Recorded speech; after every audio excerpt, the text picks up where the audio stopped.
For Pro-Life Focus this week, Carly Fiorina opens up in a new personal way about her journey to the pro-life cause. Carly Fiorina, thank you for taking the time to speak with us today. My pleasure. You are not shy in sharing your pro-life views. How did you come to be so passionate about this issue? Well, you know, it was experience, a whole set of experiences.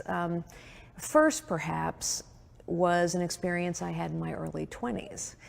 Right here in Washington, D.C., actually. I had a very good friend who decided she was going to have an abortion.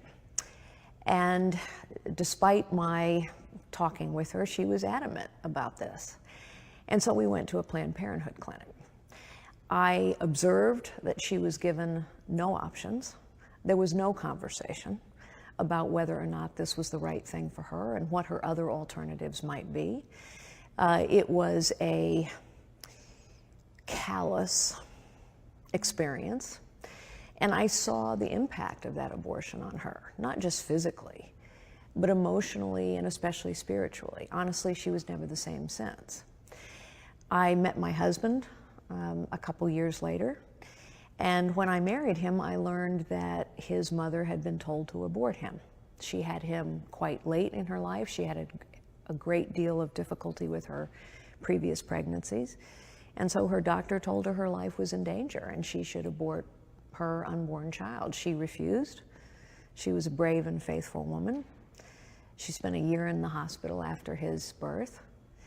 But I've thought often about how different her life would have been, how different my life would have been had he not been brought into the world. I learned I couldn't have children of my own later, so I understand that life is a precious gift.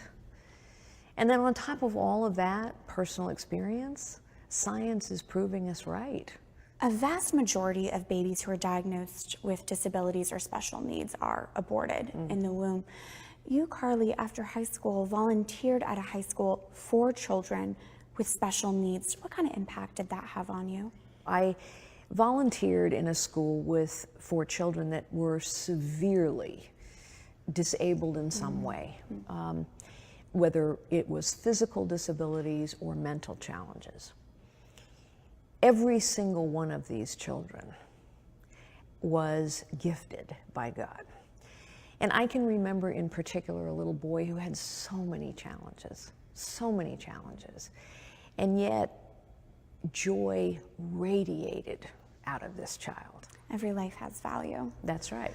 Carly, you have battled and you have beaten cancer. Can you share more with us about that specific time in your life? Well, anyone who hears the word cancer about themselves from a doctor experiences this moment of, or maybe many moments, but when you first hear that word, it's sheer terror. You know, it's a word that terrifies us. I would not wish cancer on anyone.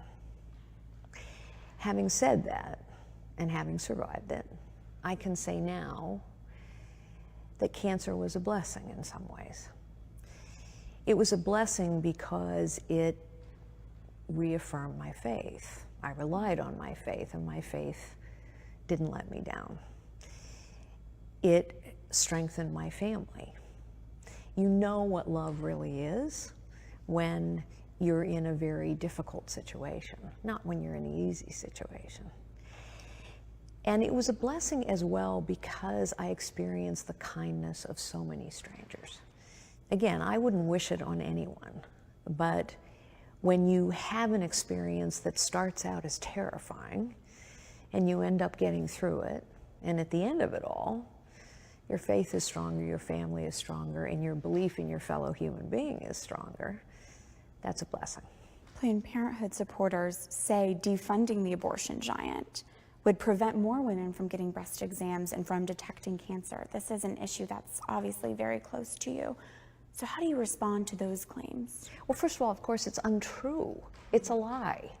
Planned Parenthood doesn't provide mammograms. They provide references for mammograms, but so do pregnancy centers, community health centers. There are all kinds of centers available for women, most of which are not funded by taxpayers, actually, although they are funded frequently by the generosity of donors, that can provide a woman access to the holistic health care that she needs, including mammograms. There is no reason that a woman cannot have access to a mammogram. We don't need Planned Parenthood to provide that. I served for a period of time on the board of the GW Hospital in Washington, D.C. And just as one example, this is a hospital that has a tremendous program of outreach to the community. African American women are more subject to breast cancer than are Anglo women. We're not sure we understand this, but GW took it upon themselves to make sure that they have mobile mammograms that move into communities here in Washington, D.C. and make available to women on their, literally on their street corner in their neighborhoods, screening. So this is a myth that Planned Parenthood puts forward, but obviously it's a myth that has a big impact because we all want women to have access to early detection, which is the key to survival in cancer. Carly Fiorina, thank you so much. You're welcome. Thanks for having me.